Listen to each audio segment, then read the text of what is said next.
Apa yang disampaikan Rasulullah, ya ma'syarul muslimin, wahai sekalian manusia, orang-orang mukmin, muslim, man razaqahullahu ta'ala biwaladin, siapa yang Allah beri rezeki seorang keturunan, anak, ya, diberikan rezeki keturunan.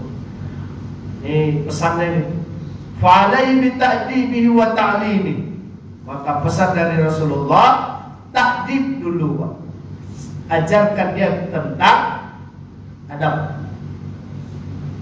Bita'dibi wa ta'limi. Setelah adab, barulah sampaikan kepadanya tentang ilmu. Kalau tak diimbangi dengan ta'dibnya, dengan pembelajaran adabnya, di situ nanti dia buas, sangat seram. Yang saya alami kemarin, begitu saya mengaji meja begini loh, itu jamaah begini, masuk orang cari di situ, pindah di sini, pindah. Mungkin karena ramai begini, tak dapat dia posisi. Yang lapang itu cuma sampai meja saya. Itu pula dipilih. Wah, sampai meja di sini dia sholat. Maka boleh Bapak Ibu kaji perkara adab nih, Pak. Tak mesti dia ada dalilnya, Pak. Tak mesti dia ada dalilnya. Artinya ada ayat Al-Qurannya, ada hadisnya, ada ijma'nya. Tak. Satu dua saja ulama mengatakan, itu sudah bisa kita jadikan dalil untuk kita. Bismillahirrahmanirrahim. Bapak Ibu yang dirahmati Allah, ada yang berpemahaman kalau ramai manusia ini, kalau banyak manusia itu, maka susah hidup. Bahasanya apa? Sumber daya alam akan cepat habis. Minyak-minyak itu akan habis. Pembangkit listrik pun akan cepat habis. Makanan, tumbuhan, buah-buahan semuanya akan cepat habis. Kenapa? Karena banyak manusianya. Karena banyak manusianya, semua sumber daya alamnya akan habis. Kalau habis, kiamatlah cepat. Maka tak usah banyak-banyak keturunan. Cukup satu. Satu dari istri satu. Satu dari istri dua. 4 bini, 4 anak. Amin.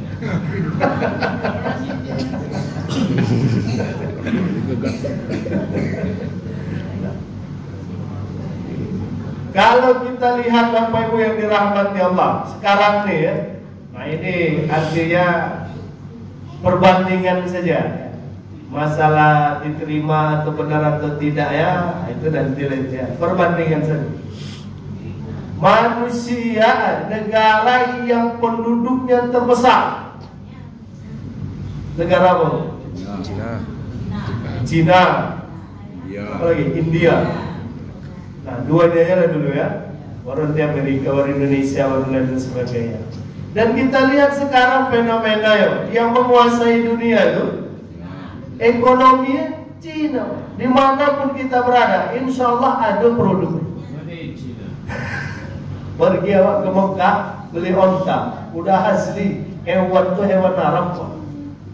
Begitu ditengok buatannya, dia lagi.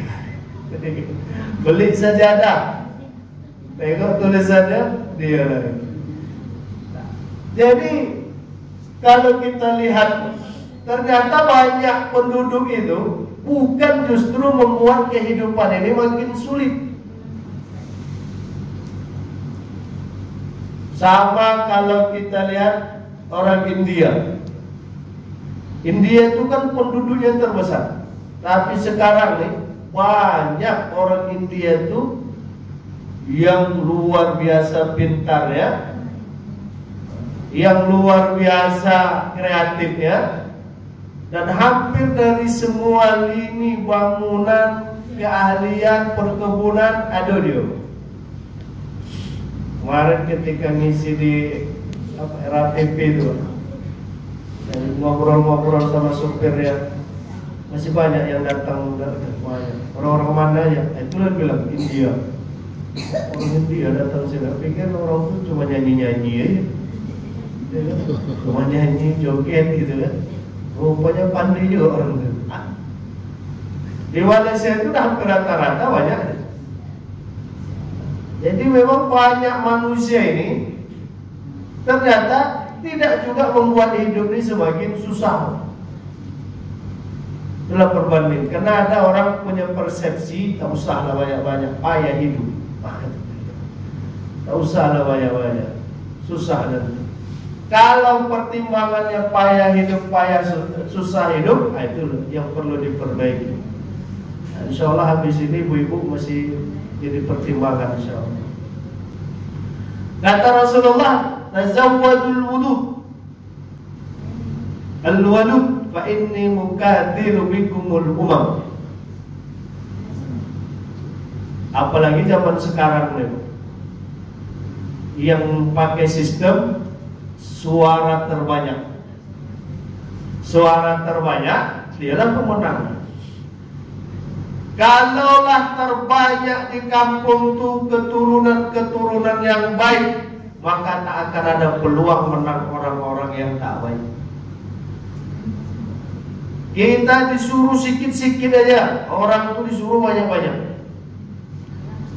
Nanti kalau sistem pemilihan masih tahap seperti ini, kita yang jumlahnya sedikit, makin lama tak akan dapat posisi-posisi yang bahasanya strategis. Siapa yang menduduki ya? Orang-orang pula. Siapa orang itu Pak Ustaz? Nantilah setelah rekaman selesai.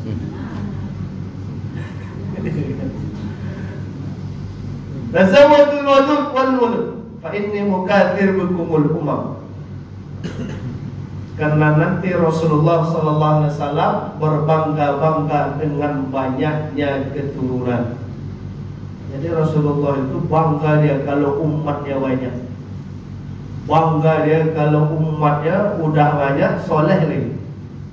Maka pada subuh hari ini Rasulullah itu berbangga melihat jamaah muslimin. Mengaji mereka Pak Ustaz, istiqomah mereka mengaji. Alhamdulillah. Maka pengajian itu disebut taman surga. Karena berada di taman surga maka mantau. Kenapa ngantuk Pak Ustaz? Karena berada di taman surga.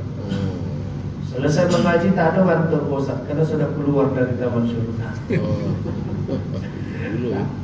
Bapak Ibu yang dirahmati Allah.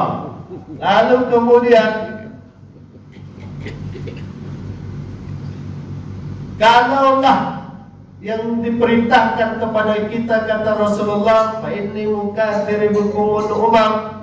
Aku bangga dengan banyaknya umatku kata Rasulullah. Aku bangga dengan banyaknya pengikutku kata Rasulullah. Lalu apa yang harus kita terapkan di rumah tangga kita terkait dengan keturunan-keturunan yang dimiliki? Pertama, Bapak Ibu yang dirahmati Allah, kata Umar bin Khattab, ya. Insyaallah Allah karuniakan Bapak Ibu keturunan yang saleh dan salehah. Yang sudah menikah, yang belum menikah, Allah jumpakan dengan perempuan yang salehah, yang bisa banyak keturunan. Amin. Yang mudah menikah, menanti keturunan, insyaallah Allah karuniakan keturunan yang saleh dan salehah. Yang sudah punya keturunan, ingin menambah keturunannya, insyaallah Allah kabulkan. Amin. Tak bisa lagi Ustaz nambah keturunannya, buka cabang. Buka cabang biar bisa dapat keturunan. Tapi buka cabang ini buka cabang kebaikan. Anak itu ada anak angkat, ya, anak didik, gitu. Insya Allah semua anak itu bisa memberikan sama. Apa yang dilakukan? An Umar bin Khattab radhiyallahu anhu qala, sami'tu Rasulullah sallallahu alaihi wasallam yaqul, man masya ila halqatil alim kana lahu bi kulli khutwatin mi'atun hasanah. فإذا جلس عنده واستمع ما يقول كان له بكل كلمة حسنة. Sudah ada baris-barisnya, insya Allah bisa kita baca. Apa yang disampaikan, Bapak Ibu yang dirahmati Allah, ketika kita memiliki keturunan, maka tugas kita berikutnya ajak mereka untuk mengaji. Ajarkan kepada mereka untuk hadir majelis-majelis kajian, majelis-majelis ilmu, majelis-majelis yang bisa menjumpakan mereka dengan orang-orang yang memakmurkan masjid. Coba lihat apa yang Rasulullah sampaikan, man masa ila halaqatil alim kana lahu bi kulli khutwatin mi'atun hasanah. Siapa yang berangkat, siapa yang keluar dari rumahnya, berjalan dia ke halaqatil alim, dalam halaqah pertemuan-pertemuan orang-orang yang alim, kana lahu bi kulli khutwatin hasanah, maka setiap langkahnya itu 100 kebaikan. Maka kalau jumpa ada pertemuan dengan orang-orang soleh, orang-orang alim, bawa anak tuh, bawa anak. Setelah bawa anak, ngapain Pak Ustaz? Minta doa. Jangan cuma berfoto. Ustaz, ini anak saya Ustaz. Foto Ustaz, foto. Minta dia doa. Minta doa. Sekarang ini kan apapun banyak main ini. Tuh.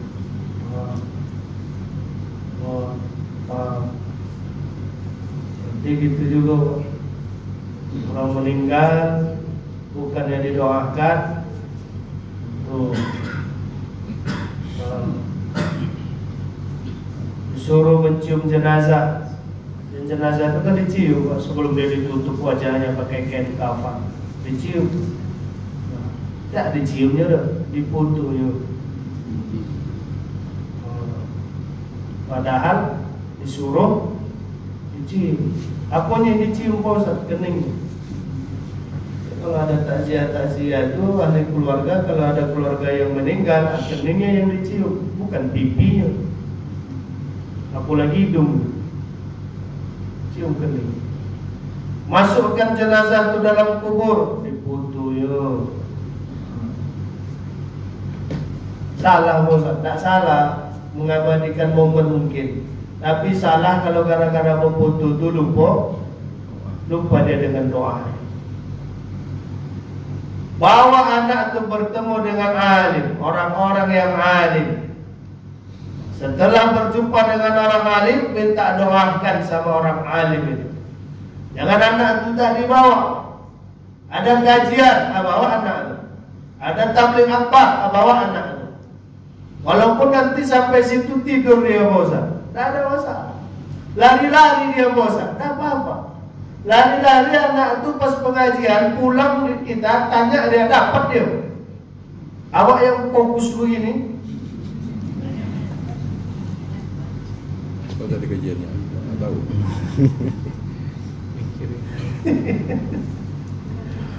Kita yang fokus mendengarkannya ketika ditanya anak itu.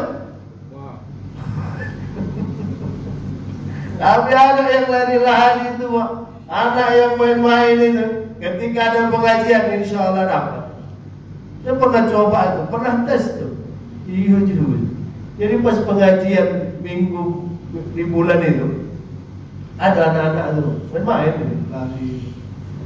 Bulan berikutnya saya ngaji situ, diulang kajian saya bulan lalu.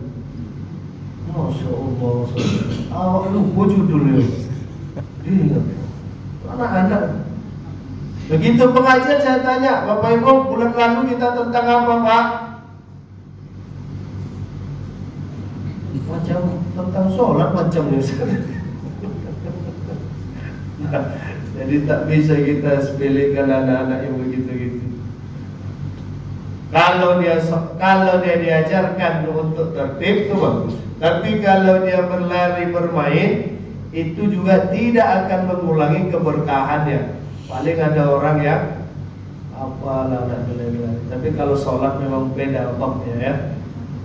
Man masa ila halaqatin alim kana lahu bi kulli khutwatin, bukan hanya 10 20 kata Rasulullah, mi'atun hasanah, 100 kebaikan. Setiap langkahnya 100 kebaikan untuk anak itu.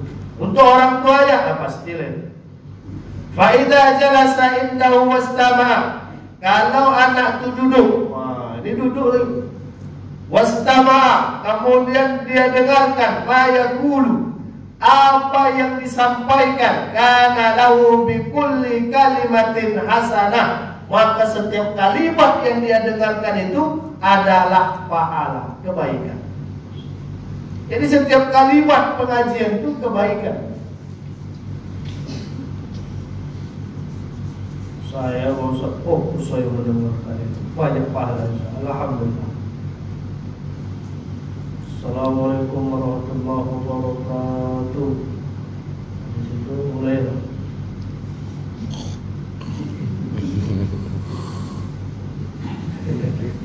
Terus ada orang yang komentar, apalah bunda mengaji kalau lalu. Sampai di pengajian tidur, sampai pengajian tidur. Paling enggak yang poin pertama dapat kita tuh. Ya, man masa ila halaqatil alim, berjalan saja ke pertemuan ada orang-orang yang alim di situ, bikulli khutwatin mi'atun hasanah, setiap langkahnya sudah 100 kebaikan. Itu kan poin pertama.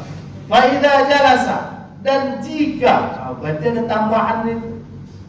Kalau tambahan kita dapat, kita kena masalah tadi itu. Begitu assalamualaikum, begitu teman-teman. Begitu Ustaz bilang demikianlah, begitu dia tuh bagus. Apalah dapat kami Ustaz, itulah dia. Ya. Dapat bikulli khutwatin mi'atun hasanah.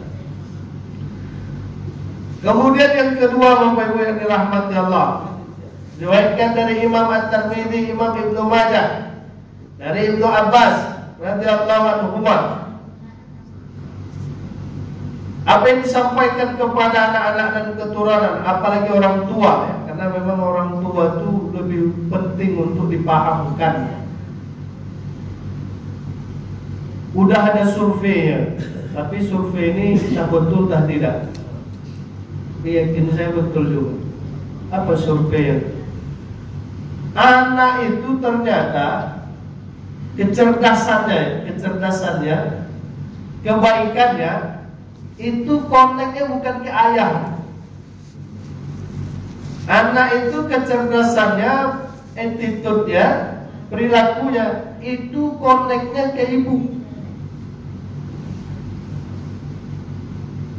Kalau ke ayah ini cuma satu saja konek anak itu, kedua tauladan saja. Tapi kalau masalah kecerdasan, kalau masalah attitude, tingkah laku, anak itu konek ke ibu. Maka bagus kalau ibu-ibu itu sering banyak pengajian. Kami subuh mengaji Ustaz, duha mengaji, zuhur mengaji, asar mengaji, malam mengaji. Alhamdulillah Ustaz, bagus. Terbentuk pribadi. Biasa ibu ngaji, libur Ustaz. Minggu depan bapaknya kami tidak ngaji Ustaz. Tapi hari ini alhamdulillah dapat 5 pengajian baru. Sehari 5, rupanya itu sebulan 5 tu.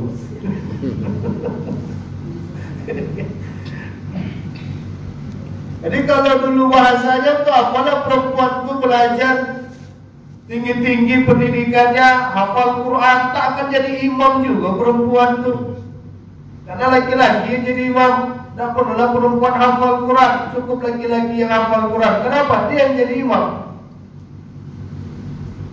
Kalau hafal Quran tujuannya untuk jadi imam, betul Pak, tak salah tuh. Karena perempuan tak boleh jadi imam selama laki-laki ada di situ. Kami punya anak laki-laki Ustaz, 9 tahun umurnya, bagus bacaannya, boleh dia jadi imam, boleh. Ibu jadi makmum, karena perempuan tak boleh jadi imam selama ada laki-laki yang bisa jadi imam. Kami punya keluarga di rumah itu, umurnya 40 tahun, hancur bacaannya Pak Ustaz. Bacanya hancur, lebur. Udah hancur lebur lagi. Tapi sholat dia bisa, wudhu dia pandai. Cuma bacanya hancur berserak. Boleh dia jadi imam kalau perkaranya di bacaan, boleh. Atau kami yang jadi imamnya Pak Ustaz, perempuan nih, tak boleh. Kenapa tak boleh? Karena ada laki-laki. Tapi bacaannya hancur Pak Ustaz. Bacaan itu masih dimaafkan kalau wudhunya benar, kalau gerakannya benar. Kami ada keluarga saudara di rumah itu Pak Ustaz, umurnya 40 tahun. Ketika kami tanya dia, mau kami jadikan dia imam di rumah itu, kami tanya berapa rakaat salat subuh, dijawabnya 4 rakaat. Kalau punya orang begitu, Pak, tak boleh dia jadi imam. Nah, yang begitu tuh baru tak boleh jadi imam. Perempuan itulah yang maju jadi imam. Jadi laki-laki itu dia jadi makmum. Pakai telpon dia Pak Ustaz, suruh kalau dia mau. Kalau masalah di situ dia tak boleh jadi imam. Keluarlah bapak nih. Tengah jalan jumpa dia sama orang. Mau kemana Pak? Salat subuh. Berapa rakaat subuh tuh? 2. Alah Pak, pulang aja Pak. Kenapa gitu? Saya jawab sholat subuh 4 rakaat aja disuruh balik. Apalagi apa 2 rakaat. Balik aja kita. Tak betul. Jadi perempuan kalau tujuannya menghafal Quran supaya jadi imam, itu memang sedikit kemungkinan terkabul. Tapi kalau dia hafal Quran agar rahimnya terjaga, nanti dari keturunan yang lain juga hafiz Quran, itu bagus. Kenapa? Anak itu koneknya tadi ke ibu. Maka pesan saya untuk ibu-ibu di sini dan calon ibu juga, baik-baik di keluarga. Ya, arti baik-baik di keluarga itu, keluarga rumah tangga itu tergantung istrinya, bukan tergantung suaminya. Rumah tangga Fir'aun itu stabil. Rumah tangga Fir'aun itu tak berantakan, tak hancur rumah tangga itu enggak. Cuma dia saja yang tenggelam. Tapi rumah tangganya stabil. Padahal suaminya Fir'aun. Tapi jangan salah pengertian. Oh, kalau begitu Pak Ustaz, kalau mau rumah tangga stabil, suami harus jadi jangan begitu. Memang gaji ini kalau digantung-gantung gitu. Kenapa rumah tangga bapak ibu tak romantis, tak harmonis, tidak aman, tidak tenang? Karena kalau rumah tangga mau tenang, suaminya harus jadi Fir'aun. Artinya di sini paham sampai kita. Ternyata rumah tangga itu bukan tergantung suaminya, untuk kestabilannya ya, untuk kestabilan dan kenyamanannya begitu. Karena Fir'aun yang jahat luar biasa ya, rumah tangganya aman. Tapi tergantung bagaimana istrinya. Maka kita baca hadis ya, setan yang menggoda rumah tangga itu, kan setan ini punya tugas masing-masing. Yang menggoda, yang menghancurkan rumah tangga itu ada setannya. Yang mengganggu sholat ada setannya. Yang mengganggu pengajian ada setannya. Yang mengganggu jual beli ada setannya. Masing-masing ada dia tuh. Jadi ketika setan itu ingin merusak keluarga, yang dirusaknya bukan suami, yang dirusaknya istri. Maka istri itu kalau sudah bermasalah, masalah rumah tangga. Sesoleh apapun suaminya, kalau istrinya bejat jahat, tak normal rumah tangga. Kemarin saya dapat materi begini. Istri itu kalau senang dia, anak itu 10 kali lebih senang. Istri itu kalau senang dia, suami itu 10 kali lebih senang. Tapi kalau istri itu bahasanya cemurut, buka jam 12 saja, usut aja mukanya. Maka anak akan lebih kusut lagi, suami akan lebih kusut lagi. Tapi kalau istri itu senang, bahagia dia, anak itu akan bisa 10 kali lebih bahagia. Maka carilah apa yang bisa membahagiakan istri itu. Ya kan Bu? Ya Bu? Udah. Ya, istri itu bahagia Ustaz kalau dia dibawa belanja. Mana belanja? Dia bahagia Ustaz kalau dibawa jadi makan di luar. Makan di luar, suruh dia yang bayar. Awak bawa aja apa susah. Bayar dia bayar. Cemburu pulang lagi. Pulang cemburu. Tambah cemberut ya.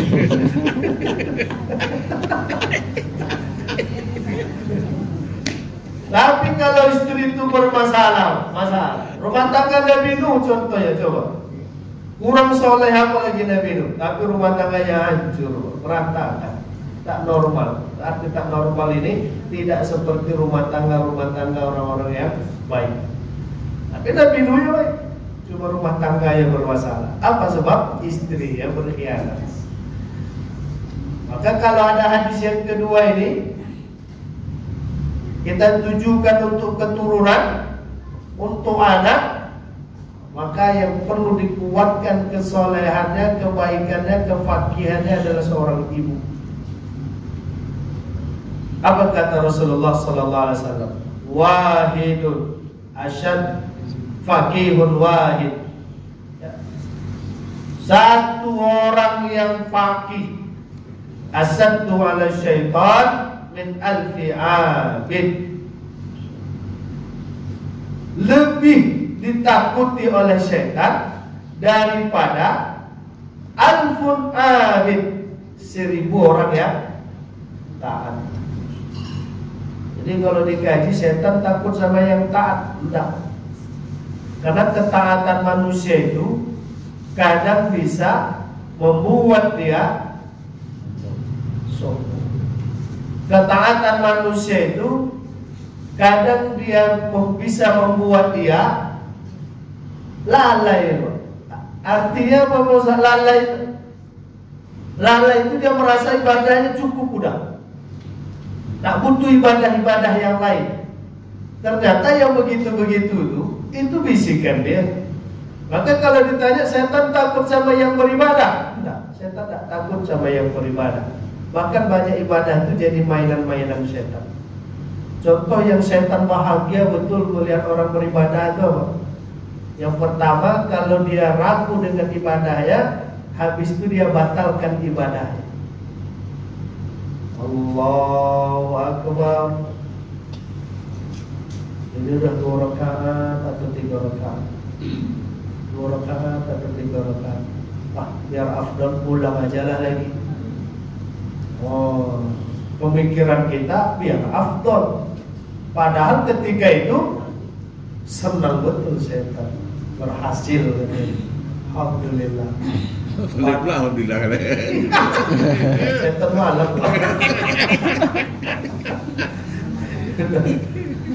Sama kalau orang berwudu, kalau bapak ibu sudah berwudu, habis itu mau sholat, ketika mau sholat ragu. Tadi saya udah usap kepala belum ya? Udah usap kepala belum ya? Biar afdal, ulang aja lagi. Alhamdulillah. Padahal seumur umur kita tidak pernah melewatkan usap kepala, tapi hari itu ragu kita. Usap kepala dah, ulang lagi. Disitulah sedang deh. Jadi kalau yang begitu-gitu tidak perlu diulang, tidak usah. Lanjut aja sholat. Kecuali bapak ibu siap wudhu mau sholat ragu, udah niat atau belum tadi ya? Saya tadi wudhu udah niat atau belum? Kalau itu ulang. Kalau perkara niat ya boleh diulang. Tapi kalau perkara usapan tangan sebelah kanan tadi saya usap dah ya. Kalau sebelah kiri yakin saya udah. Tapi sebelah kanan ragu saya usap atau enggak ya? Ulang wudhu ya kan? Mana mungkin awak wudhu setengah? Sebelah.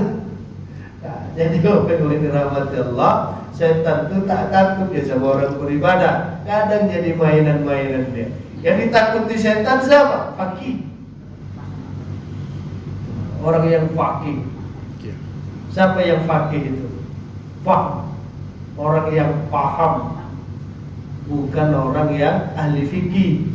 Kalau orang sekedar ahli fikih dan juga nanti kadang kalau ahli fikih tapi dia tak paham, aneh-aneh juga pendapatnya. Itulah kemarin yang ribut ada ke Israel kan. Bukan hebat-hebat orangnya.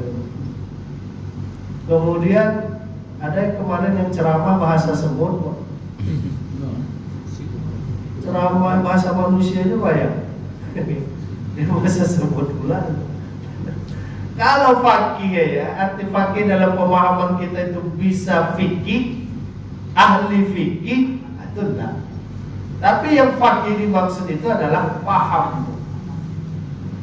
Di situlah yang disampaikan, orang yang mengerti, orang yang paham itu ditakuti setan. Satu orang itu ditakuti setan daripada 1000 orang ya. Orang taat kadang tadi jadi mainan-mainan dia, dan kadang dia bahagia ketika kita sholat sunnah, Allahu Akbar. Tiba-tiba pas sholat sunnah itu baru 1 rakaat iqamah,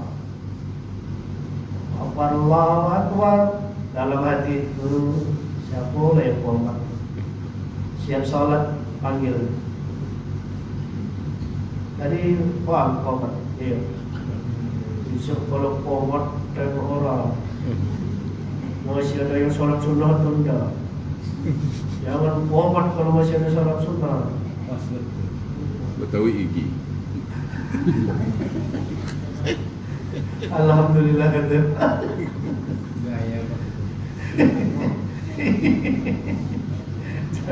Jadi jangan apa-apa tenang. Ajarkan anak tu fakir. Lalu apa lagi? Ini Bapak Ibu yang rahmatullah. Ada yang Bapak Ibu tanya silakan. Ada buka satu kitab yang bagus, wajah hadis yang bagus. Tidak muncul.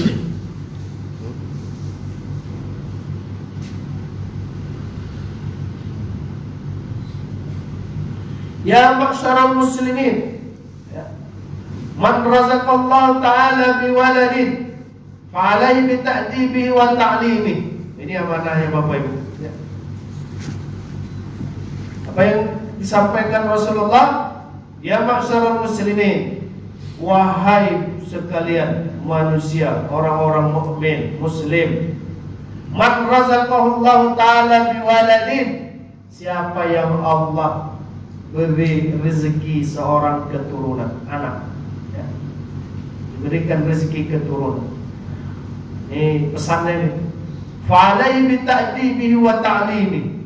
Maka pesan dari Rasulullah, ta'dib dulu, Pak. Ajarkan dia tentang adab. Bita'dibihi wa ta'limihi. Setelah adab, barulah sampaikan kepadanya tentang ilmu. Ilmu kalau tak pakai adab, sangar, Pak. Kalau ilmu saja diajarkan, adabnya tak, disalib-salib ya, Pak. Kapan pengajian? Baru lagi, Pak. Akal itu saya ngalami langsung, Pak.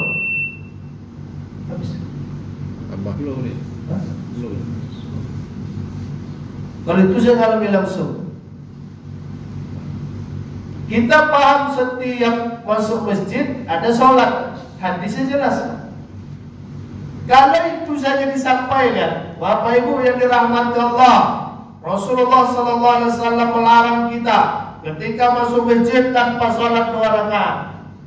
Kemudian Rasulullah SAW menyuruh kita, kalau kita belum sholat masuk waktu, maka segeralah sholat.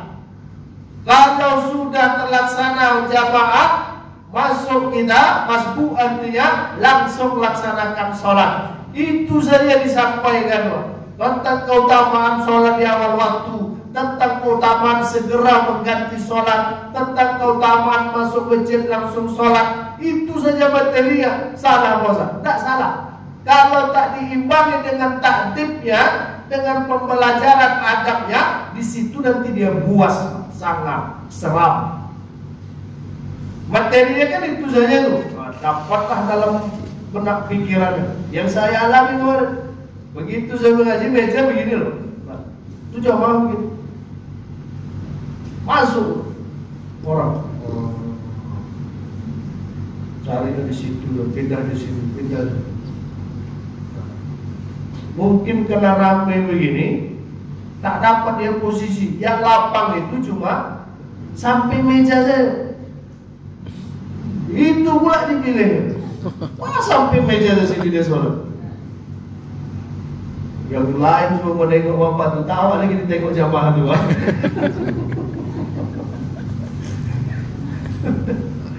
Berilmu dia tu Pak Ustaz, berilmu Pak. Kalau tak berilmu, dah akan langsung sholat dia. Berilmu dia. Cuma masalahnya di mana? Allahu Akbar. Contoh-contohnya ini. Ilmunya Pak, kalau ada orang lewat, cegah. Kan begitu, itu ilmunya, kan hadisnya jelas. Kalau kita sholat, ada orang lewat, cegah. Ini ada orang lewat, wah, sopan. Itulah yang disebut dengan sopan tapi berdosa. Lewat di depan orang sholat tapi duduk. Itu sopan tuh, sopan tapi berdosa. Itu kan contohnya. Tidak semua sopan juga baik. Ada juga sopan lewat. Cegah masa, cegah. Ilmunya itu, iya. Kalau lewat guru saya Ustaz, cegahnya. Kalau lewat mertua tuh, cegahnya. Kalau lewat orang tua tuh, cegahnya. Berani Pak. Lewat mertua tuh, cegahnya. Berani.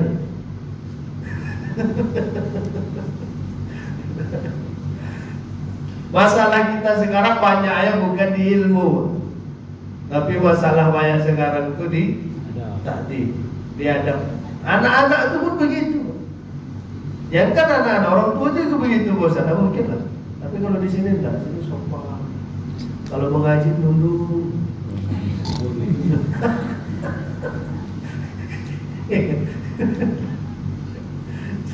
Masalahnya di adab. Maka boleh Bapak Ibu kaji perkara adab nih Pak. Tak mesti dia ada dalilnya. Tak mesti dia ada dalilnya. Artinya ada ayat Al-Qurannya, ada hadisnya, ada ijma'nya. Tak. Satu dua saja ulama mengatakan itu sudah bisa kita jadikan dalil untuk kita. Contohnya Pak, misalkan kalau Bapak Ibu cari dalil masalah anak lewat depan orang tuanya, lewat depan orang yang lebih tua usianya dari dia dengan menunduk, Bapak Ibu tak akan jumpakan dalilnya itu. Jika kalian berjalan di depan orang yang lebih tua, maka menunduklah kalian. Hadis riwayat. Tidak ada tuh Pak, dalil begitu itu tidak ada. Tapi kalau ditanya melewati orang yang lebih kita muliakan, memuliakan orang dengan ketika kita melewatinya, itu ada. Cara memuliakan orang ketika kita melewatinya, nah itulah yang dijabarkan oleh ulama kita. Kalau dia masih kecil, muliakanlah orang yang lebih besar. Gimana cara memuliakan yang lebih besar? Itu jalannya nunduk. Itu penjelasannya saja. Hadisnya kalau secara umum ada. Yang kecil memuliakan yang besar. Anak-anak memuliakan orang tua. Orang tua nyayangi anak-anak. Itu hadisnya jelas. Itu saja. Nah, penjabarannya itulah dia. Gimana anak-anak ini bisa menghormati orang yang lebih tua dari dia? Gimana caranya? Kalau berjalan dulu. Tapi jangan dicari hadisnya. Rasulullah bersabda, jika seorang anak lewat di depan orang tuanya, maka hendaklah dia berjalan dengan menunduk. Hadis riwayat tak kami jumpakan tuh Pak Ustaz. Dan ketika saya umroh 30 hari Pak Ustaz, tak saya tengok anak-anak orang Arab tuh berjalan menunduk. Memang tak ada. Jalan nunduk bagi orang Arab tuh aib. Pikirnya sakit pinggang aja. Maka orang-orang Arab itu kalau berjalan biasa aja. Jangan kan nunduk. Kadang awak sholat pun dilangkahi. Bangkit awak dari sujud, gelap pemandangan. Pulang pemandangan. Oh, dalam jubahnya. Hebat betul orang tua. Awak sholat pun dilangkahi. Gimana pun yang diurutin dulu. Jadi semenjak dia umroh 30 hari balik, materi tentang anak berjalan depan orang yang lebih tua darinya harus menunduk dihapuskan. Kenapa dihapuskan? Tak saya jumpai kebiasaan itu di negara-negara Arab, dan tak saya jumpai hadisnya, tak saya temukan ayat Al-Qur'annya. Itu hanya tradisi kita, tak pernah ada contohnya dari orang-orang soleh terdahulu. Maka materi itu tak lagi diajarkan. Jangan. Itu ada. Dan kita punya pola yang berbeda dengan orang Arab. Orang Arab itu kalau kita mau samakan, mau ikutkan, tak terikuti kita. Ya. Dia berjalan, bisa kita berjalan begitu. Awak jalan gitu. Apa tu katanya? Apa tu? Kalau Arab kalau berjalan, Ya apa tu? Kiri kanan. Ini kedua, ini. Awak jalan baru begini. Ini sedikit atau terus orang Arab kalau dia makan atau tak makan, tapi kalau dengar suara marah dia, bilang itu marah dia. Tapi kalau kita Masya Allah lama banget Pak. Kenyang Pak ya. Tak ada masalah. Jadi yang begini-gini ini berbeda dia. Kami Pausa diarah ke Masjidil Haram ketika kami lihat orang di samping kami pilek dia begini, dia ngusap ingus itu Pak Ustaz.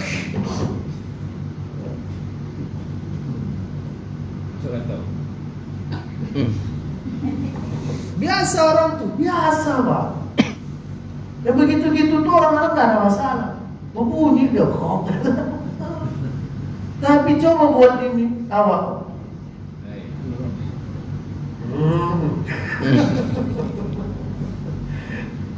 Itu masalah ada, kan begitu.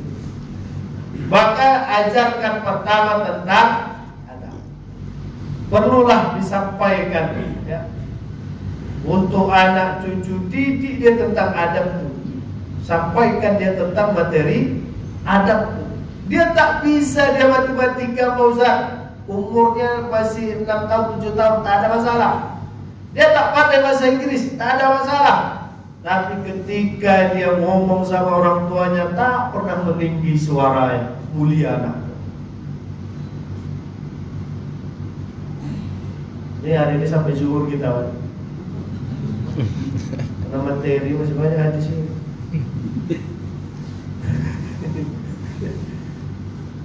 Ini pesan Rasulullah bagi yang punya keturunan. Bukan tugas guru ini bukan tugas guru, tugas orang tua nih, bukan tugas guru. Ada orang tua anaknya makan pakai tangan kiri, gurunya direpetin.